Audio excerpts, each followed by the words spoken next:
Hello students, welcome back to our YouTube channel service study. बच्चों, आज मैं एक फिर नया वीडियो लेकर आया हूं और इस वीडियो में बेटा हम डिस्कस करेंगे most important PYQs for PGT, TGT and VS exams के लिए। ठीक है, फिजिक्स सब्जेक्ट के लिए। ठीक है, तो यहां पे हम फिर से बहुत अच्छे बहुत ही इंपॉर्टेंट क्वेश्चंस लेकर आए हैं। पीजीटी 2016 में ये क्वेश्चन आया हुआ है। ठीक है, और यहाँ पे हम बहुत ही बेटर तरीके से एक्सप्लेन करेंगे। इसके पहले मैंने 3 वीडियोस किया है पीवाईक्यूज का, तो जिन स्टूडेंट्स ने, जिन एस्पिरेंट्स ने वो सारे वीडियोस नहीं देखे हैं तो वो डिस्क्रिप्शन में जाके उसका लिंक पड़ा हुआ है, मैं लिंक प्रोवाइड कर दूंगा, वहां पे जाकर के आप वीडियो देख सकते हो। ठीक है, देखो फर्स्ट क्वेश्चन यहां पे कह रहा है कि for a perfectly rigid body Young's modulus of elasticity will be. ठीक है, एक हमारे पास यदि परफेक्टली रिजिड बॉडी है तो उसके लिए यंग्स मॉडुलस ऑफ इलास्टिसिटी क्या होगा। ठीक है, अब देखो ये इलास्टिसिटी चैप्टर से आपका क्वेश्चन है। यंग्स मॉडुलस ऑफ इलास्टिसिटी क्या होता है, थोड़ा सा उसके बारे में समझ लेते हैं। तो यंग्स मॉडुलस ऑफ इलास्टिसिटी को रिप्रेजेंट करते हैं, वाई बोल लो चाहे गामा बोल लो, ठीक है, इज इक्वल टू, ये होता है एफ एल अपॉन में ए डेल्टा एल। ठीक है, अब इसका मतलब क्या होता है बच्चों, इसका मतलब ये होता है कि देखो अगर हम एक्चुअल में बोले तो जो हमारा ये आता है यंग्स मॉडुलस ऑफ इलास्टिसिटी, वो आता है क्या, लॉन्गिट्यूडिनल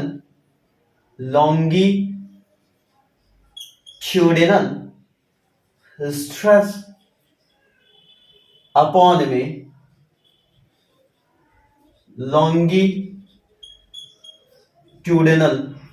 स्ट्रेन। ठीक है, अब ये क्वेश्चन मैं डायरेक्ट भी करा सकता था, बट यहां पे थोड़ा सा आपको कॉन्सेप्ट प्रोवाइड कर रहा हूं जिससे आगे अगर इलास्टिसिटी का क्वेश्चन मिले तो आपको प्रॉब्लम ना हो। ठीक है, फॉर्मूला कहां से है वो मैं थोड़ा यहां पे बताने की कोशिश कर रहा हूं। लॉन्गिट्यूडिनल स्ट्रेस अपॉन में लॉन्गिट्यूडिनल स्ट्रेन जो होगा, इसका जो रेशियो होगा उसी को हम क्या बोलते हैं, यंग्स मॉडुलस ऑफ इलास्टिसिटी। ठीक है, अब स्ट्रेस क्या होता है, स्ट्रेस का अगर हम फॉर्मूला देखें बच्चों सिग्मा का, तो ये होता है आपका restoring force per unit area. ठीक है, restoring force per unit area. ठीक है, और जो लॉन्गिट्यूडनल स्ट्रेन होता है बेटा, वो आपका होता है चेंज इन लेंथ बटे ओरिजिनल लेंथ। ठीक है, जो लेंथ में चेंज आएगा जब हम किसी भी बॉडी को डिफॉर्म करेंगे, मतलब फोर्स लगा के उसको स्ट्रेच करने की कोशिश करेंगे, कंप्रेस करने की कोशिश करेंगे, तो उस केस में जो उसके लेंथ में चेंज आएगा that is divided by original length जो उसकी है, वो क्या हो जाएगा, ये रेशियो जो होगा वो आपका क्या बोला जाएगा, लॉन्गिट्यूडिनल स्ट्रेन। इसको ई से डिनोट करते हैं। ठीक है, एप्सिलॉन बोल सकते हो। ठीक, तो ये जो यंग्स मॉडुलस ऑफ इलास्टिसिटी होता है वो सिग्मा और एप्सिलॉन ई का क्या होता है, रेशियो होता है। मतलब यहां से मैं क्या लिख सकता हूं, सिग्मा अपॉन में E is equal to, sigma की वैल्यू कितनी हो जाएगी, एफ अपॉन में ए डिवाइडेड बाई एप्सिलॉन की वैल्यू कितनी होगी, चेंज इन लेंथ बोले तो बच्चों मान लो कि ओरिजिनल लेंथ एल है, तो चेंज इन लेंथ कितना हो जाएगी, डेल्टा एल। तो यहां से बोल सकता हूं डेल्टा एल अपॉन में एल। ठीक है, और इसको हम कंबाइन करके क्या लिखेंगे, फोर्स इंटू ये एल ऊपर जाएगा अपॉन में ए इंटू डेल्टा एल। ठीक है, मतलब ये फाइनली आपका फॉर्मूला आ जाएगा किसका, यंग्स मॉडुलस ऑफ इलास्टिसिटी। ठीक है, ये एकदम यंग मॉडुलस है, यंग का मतलब समझ रहे हो ना कि ये अभी मतलब ओल्ड नहीं हुआ है, यंग मॉडुलस। ठीक है, तो यंग्स मॉडुलस ऑफ इलास्टिसिटी का ये जो फॉर्मूला मैंने लिखा था वो कहां से है, वो आपको मैं कंप्लीटली एक्सप्लेन कर चुका यहां पे। ठीक है, अगर किसी को प्रॉब्लम है तो कमेंट सेक्शन में आप कमेंट कर सकते हो। ठीक है, अब देखो, अब बात आती है क्वेश्चन की कि बच्चों क्वेश्चन कह क्या रहा है, क्वेश्चन देख लेते हैं, क्वेश्चन देख लेते हैं भाई। क्वेश्चन देखो, क्वेश्चन क्या कह रहा है कि for a perfectly rigid body Young's modulus of elasticity will be. एक कोई परफेक्टली रिजिड बॉडी है, उसके लिए यंग्स मॉडुलस ऑफ इलास्टिसिटी की वैल्यू कितनी होगी। ठीक है, मतलब कह रहा है कि कोई पूर्णतः दृढ़ वस्तु है, उस दृढ़ वस्तु के लिए दृढ़ता गुणांक कितना होगा, ठीक है। जैसे कि सिंपली आप मान लो कोई स्टोन ले लो, ठीक है। अब वहां पर क्या है, जो स्टोन होगा आपका, अगर उस पर आप थोड़ा सा भी फोर्स अप्लाई करोगे तो वो क्या हो जाएगा, ब्रेक हो जाएगा। उसमें इलास्टिसिटी की प्रॉपर्टी होगी ही नहीं, ठीक है। और जब इलास्टिसिटी की प्रॉपर्टी नहीं है तो यंग्स मॉडुलस ऑफ इलास्टिसिटी कितना होगा उसके लिए। सबको लग रहा होगा कि जीरो होगा सर, बेटा जीरो नहीं होगा। जीरो इसलिए नहीं होगा कि देखो, अगर मान लो कोई, जैसे ये है हमारे पास, मान लो एक ये क्या है, रिजिड है। अब इसको अगर हम स्ट्रेच करने की कोशिश करें फोर्स अप्लाई करके, डिफॉर्मिंग फोर्स लगा करके, तो ये क्या स्ट्रेच होगा, नहीं स्ट्रेच होगा। मतलब इसके लेंथ में जो चेंज आएगा दैट इज जीरो। तो यहां से देखो आप, यहां से क्या है, जो यंग्स मॉडुलस ऑफ इलास्टिसिटी है that is directly proportional to 1 upon में डेल्टा एल, ठीक है। अब डेल्टा एल कितना होगा परफेक्टली रिजिड बॉडी के लिए, जीरो होगा, कोई भी चेंज नहीं तो जीरो होगा। तो ये कितना हो जाएगा, y या modulus of elasticity is equal to 1/0 हो जाएगा। मतलब ये कितना आ जाएगा, इनफाइनाइट आ जाएगा। तो जो परफेक्टली रिजिड बॉडी के लिए यंग्स मॉडुलस ऑफ इलास्टिसिटी होगा that is infinite. Option A is correct, ठीक है। जल्दी में गलती मत करना, जीरो मत लगाना, ठीक है। जीरो यहां पे आंसर नहीं होगा, क्योंकि कोई भी परफेक्टली रिजिड बॉडी है उसमें इलास्टिसिटी की प्रॉपर्टी नहीं है। मतलब उसको हम डिफॉर्मिंग फोर्स लगा के क्या कर सकते हैं, खींच नहीं सकते, उसकी लेंथ को इंक्रीज नहीं कर सकते। तो चेंज इन लेंथ कितना हो जाएगा, जीरो। वो वैल्यू यहां पे रखेंगे 1/0 इज इक्वल टू इंफिनिटी। तो यंग्स मॉडुलस ऑफ इलास्टिसिटी की वैल्यू इनफाइनाइट हो जाएगी, ठीक है। नेक्स्ट क्वेश्चन है बच्चों, कह रहा है कि the internal energy per unit volume of a stretched wire is, ठीक है।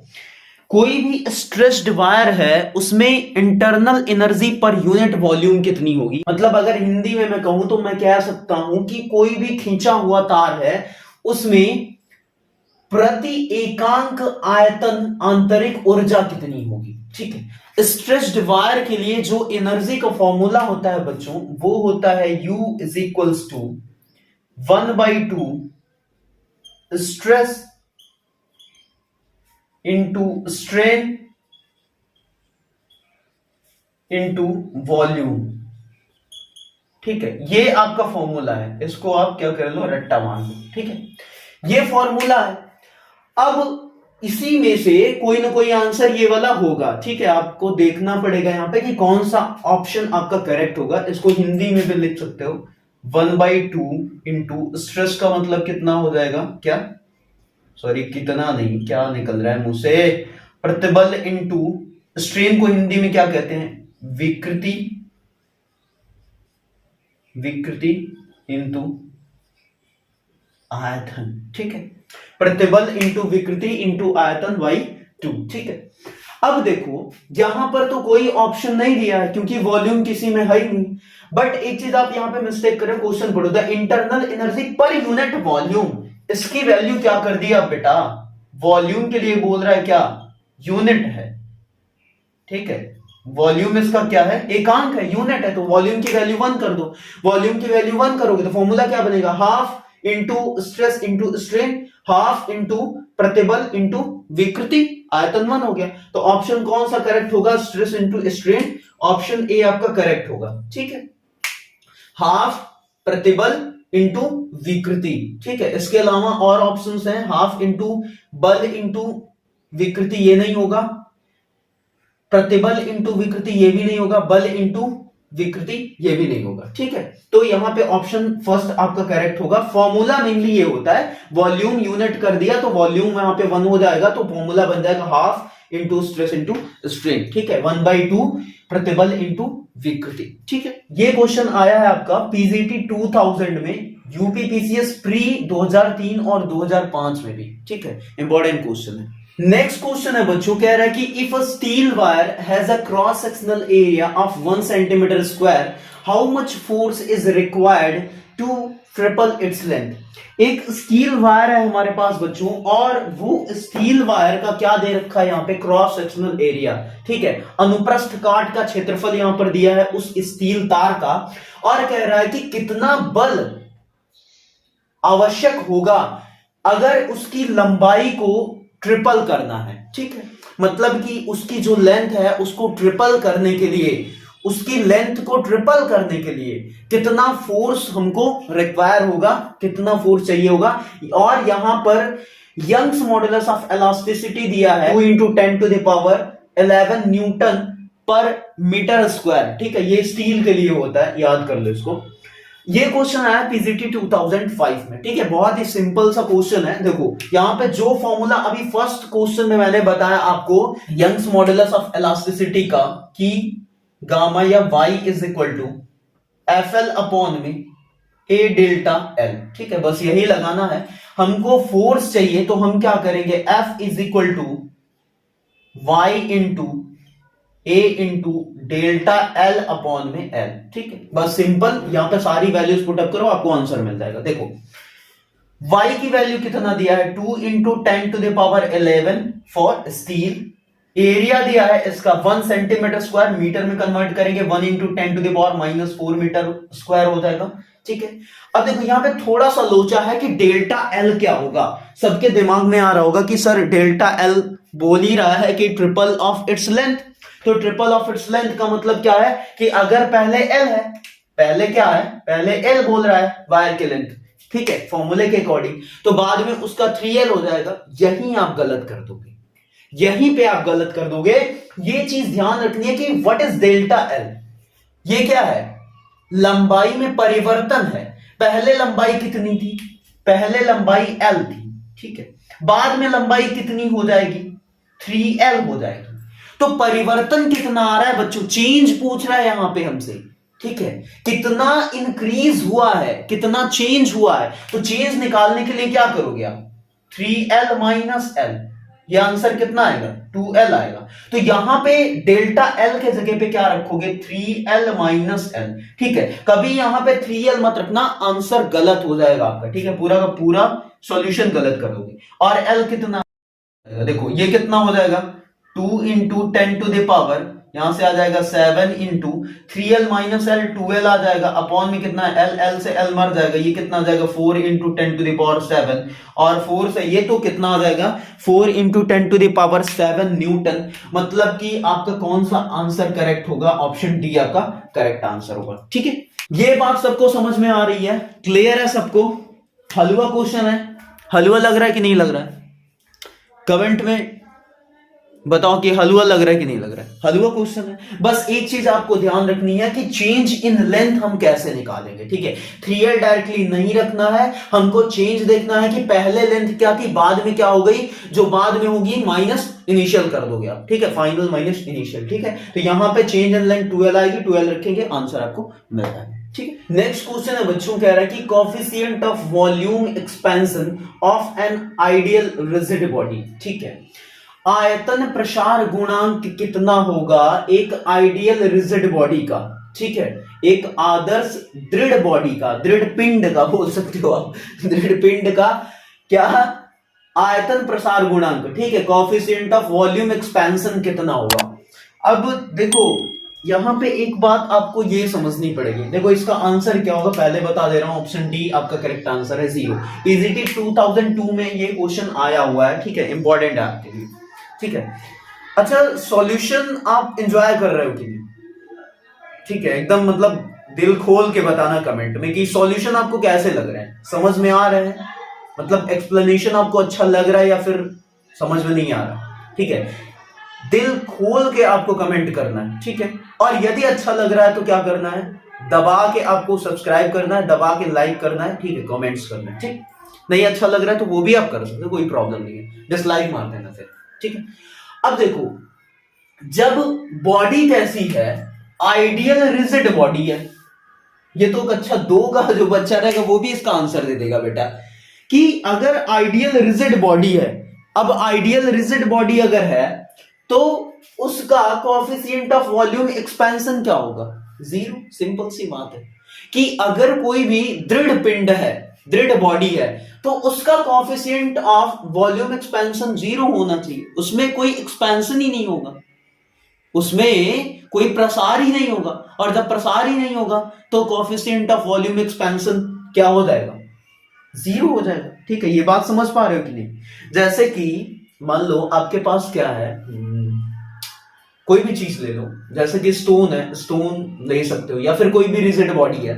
ठीक है, तो अगर कोई भी रिजिड बॉडी है, मान लो कि एक आयरन स्फीयर है, ठीक है, ठीक है, हॉलो नहीं, ठीक है, हॉलो स्फीयर नहीं है, ठीक है, एकदम सॉलिड है, तो अगर आप क्या करोगे, उसको आप एक्सपैंड करने की कोशिश करोगे, तो अगर एक्सपैंड नहीं हो रहा है, देखो आयरन मेटल है आपका, तो वो एक्सपैंड होगा, ठीक है, या फिर कुछ और ले लो, जैसे स्टोन ही ले लेते हैं, तो स्टोन के केस में क्या होगा, अगर आप उसको एक्सपैंड करने की कोशिश करोगे, तो एक्सपैंड कैसे करोगे, डिफॉर्मिंग फोर्स अप्लाई करके, ठीक है, तो वहां पे वो क्या होगा, उसमें कोई इंक्रीज तो होगा नहीं, और जब एक्सपेंशन नहीं होगा तो उसका क्या कोफिशिएंट ऑफ वॉल्यूम एक्सपेंशन क्या होगा, जीरो होगा, ठीक है, तो सिंपल सा क्वेश्चन है, जीरो, ठीक।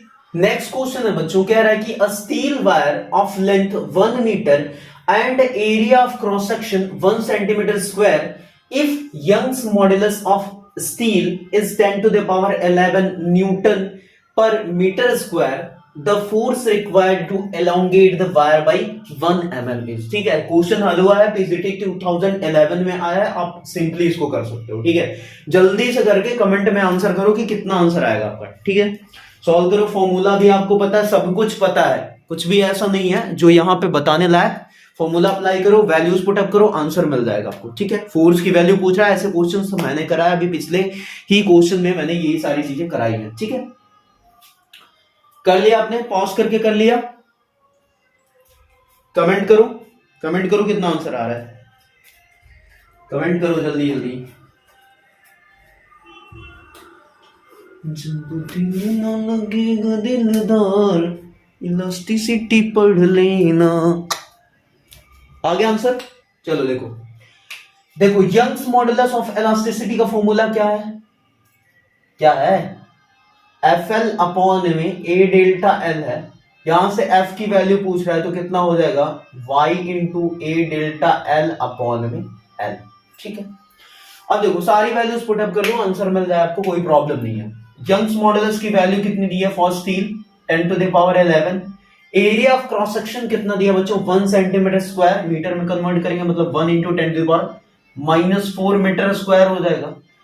चेंज इन लेंथ कितना बोल रहा है, required to elongate the wire by 1 mm is, ठीक है, 1 mm यहां पे चेंज इन लेंथ है, तो 1 mm बोले तो 1 into 10 to the power -3 metre, ठीक है, अपॉन में क्या हो जाएगा, पहले लेंथ कितनी है 1 मीटर है पहले, ठीक है, बस आपको आंसर मिल जाएगा यहीं से, देख रहे हो, केवल पावर्स को कैलकुलेट करना है, इतना इजी क्वेश्चन है, पीजीटी 2011 में दे दिया, ठीक है, सोचो ऐसे क्वेश्चंस आते हैं, 10 to the power 11 माइनस कितना हो जाएगा -4 -3 मतलब -7, तो कितना आ जाएगा 10 to the power 4 newton, force की वैल्यू आ जाएगी यहां से, मतलब option B is the correct answer, ठीक है। आप हमको कमेंट करके बताओ कि वीडियो कैसी लगी, हेल्पफुल है आपके लिए या फिर नहीं है, ठीक है, हम बहुत ही जल्द नेक्स्ट वीडियो के साथ मिलेंगे, ठीक है, और वहां पर भी हम सॉल्व करेंगे ढेर सारे PYQs, ठीक है,